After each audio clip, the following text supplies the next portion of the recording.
ಬಂಧುಗಳೇ, ನಾನು ಮಾತಾಡ್ತಾ ಇದ್ದೀನಿ ಮೊಹಮ್ಮದ್ ಇಮ್ರಾನ್ ಶ್ರೀರಂಗಪಟ್ಟಣದಿಂದ. ಸರ್ವರಿಗೂ ನಮಸ್ಕಾರ, ಎಲ್ಲರಿಗೂ ನಮಸ್ಕಾರ.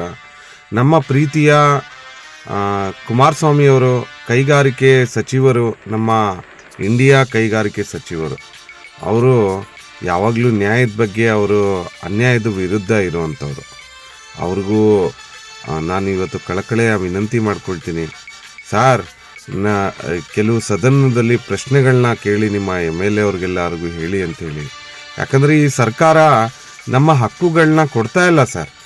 ಈ ವಕ್ಫ್ ಬೋರ್ಡ್ ಮಂಡಳಿಯಿಂದ, ಈ ಲಾಯಿಂದ, ಮತ್ತು ಈ ಬೈಲಾ ವೈಲೇಷನಿಂದ, ಮತ್ತು ಈ ಟರ್ಮ್ಸಿಂದ, ಮತ್ತು ಎಲ್ಲ ಕೂಡ ಈ ಕಮಿಟಿಗಳನ್ನ ಮಾಡಿ ಶ್ರೀರಂಗಪಟ್ಟಣದಲ್ಲಿ ಲೂಟಿ ಮಾಡಾಕ್ಬಿಟ್ಟವ್ರೆ ಸರ್.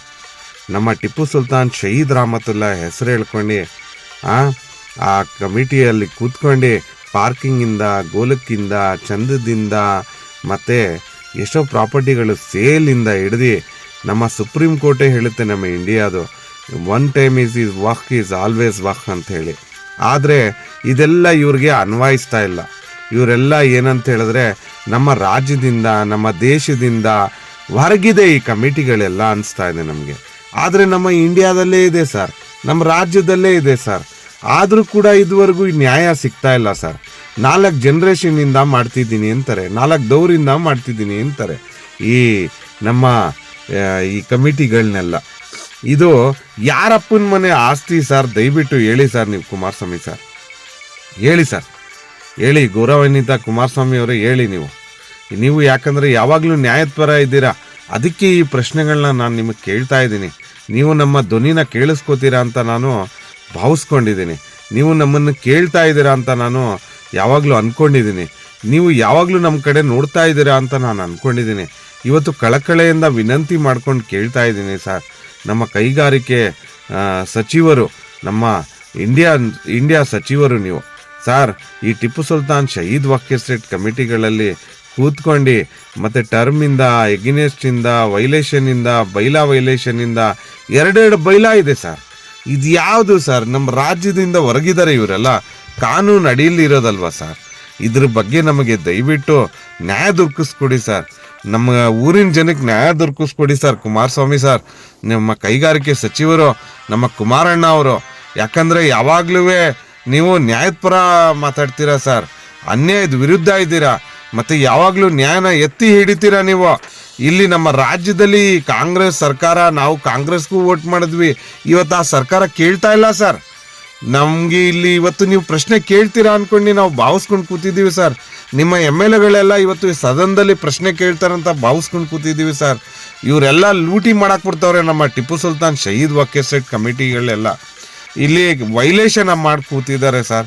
ಎಲ್ಲ ಲೂಟಿ ಆಗೋಗಿದೆ. ಪ್ರವಾಸಿಗರದಿಂದ, ಎಲ್ಲ ಪಾರ್ಕಿಂಗಿಂದ ಯಾವುದೇ ರೀತಿ ಲೆಕ್ಕ ಪುಕ್ಕ ಏನು ಕೊಡ್ತಾ ಇಲ್ಲ ಈ ವಕ್ಫ್ ಬೋರ್ಡ್ ಕಮಿಟಿಯವರು, ಈ ವಕ್ಫ್ ಬೋರ್ಡ್ ಮಂಡಳಿಯವರು. ಇವ್ರು ಏನಂದರೆ ಇವ್ರು ಆಡಿದ್ದೇ ಆಟ, ಇವ್ರು ಮಾಡಿದ್ದೇ ಕಾನೂನು, ಇವ್ರು ಮಾಡಿದ್ದೇ ಇದು. 2 ಬೈಲಾ ಇದೆ ಸರ್, ಇಲ್ಲಿ 2 ಬೈಲಾ ಇದೆ. ಲೂಟಿ ಮಾಡಾಕ್ಬಿಡ್ತವ್ರೆ ಟಿಪ್ಪು ಸುಲ್ತಾನ್ ಶಹೀದ್ ವಕ್ಫ್ ಎಸ್ಟೇಟ್ ಕಮಿಟಿಗಳೆಲ್ಲ. ನಮ್ಮ ವಕ್ಫ್ ಬೋರ್ಡ್ ಕಮಿಟಿಗಳೆಲ್ಲ ಲೂಟಿ ಮಾಡಾಕ್ಬಿಟ್ಟವ್ರೆ ಸರ್. ಗೌರ್ಮೆಂಟ್ ಗ್ರಾಂಟ್ಸ್ ಎಲ್ಲ ಸ್ಯಾಂಕ್ಷನ್ ಆಗಿದೆ ಸರ್, ಅದೆಲ್ಲ ಹಣ ಎಲ್ಲೋಗಿದೆ ಅಂತ ಗೊತ್ತಾಗ್ತಾ ಇಲ್ಲ ಸರ್ ಟಿಪ್ಪು ಸುಲ್ತಾನ್ ಶಹೀದ್ ವಕ್ಫ್ ಎಸ್ಟೇಟ್ ಕಮಿಟಿಲಿ.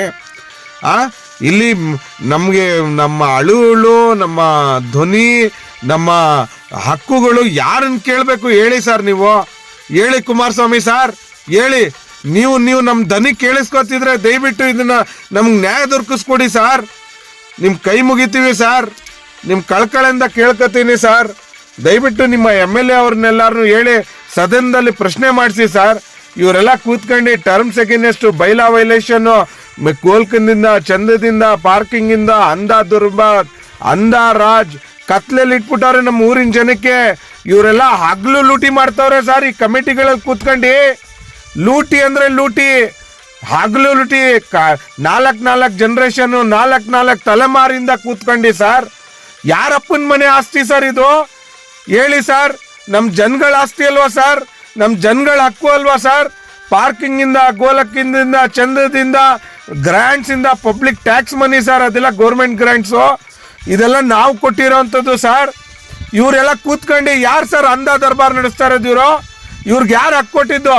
ಅಲ್ಲನ ಹೆಸರಲ್ಲೆಲ್ಲ ದಾನ ಮಾಡಿರೋ ಆಸ್ತಿಗಳ ಮೇಲೆಲ್ಲ ಕೂತ್ಕೊಂಡು ಅಂಧ ದರ್ಬಾರು, ಟರ್ಮ್ಸ್ ಎಗೇನೆಸ್ಟ್ ವೈಲೇಷನ್ ಎಲ್ಲ ಮಾಡಕ್ಕೆ ಇವ್ರಿಗೆ ಯಾರು ಸರ್ ಹಕ್ಕು ಕೊಟ್ಟಿರೋದು? ಇವ್ರಿಗೆ ಯಾರು? ನಮ್ಮ ದೇಶದಿಂದ ಹೊರಗಿದೆಯಾ ವಕ್ಫ್ ಬೋರ್ಡ್ ಮಂಡಳಿ? ಕೇಳಿ ಸರ್, ಇವ್ರಿಗೆ ಕೇಳಿ, ವಕ್ಫ್ ಬೋರ್ಡ್ ಮಂಡಳಿ ಸರ್ಕಾರಕ್ಕೆ ಕೇಳಿ. ಏನು ಇವ್ರು ಆಡಿದ್ದೇ ಆಟ, ಇವ್ರು ಮಾಡಿದ್ದೇ ಕಾನೂನು ಹಂಗಾಗೋಗಿದೆಯಲ್ಲ ಸರ್?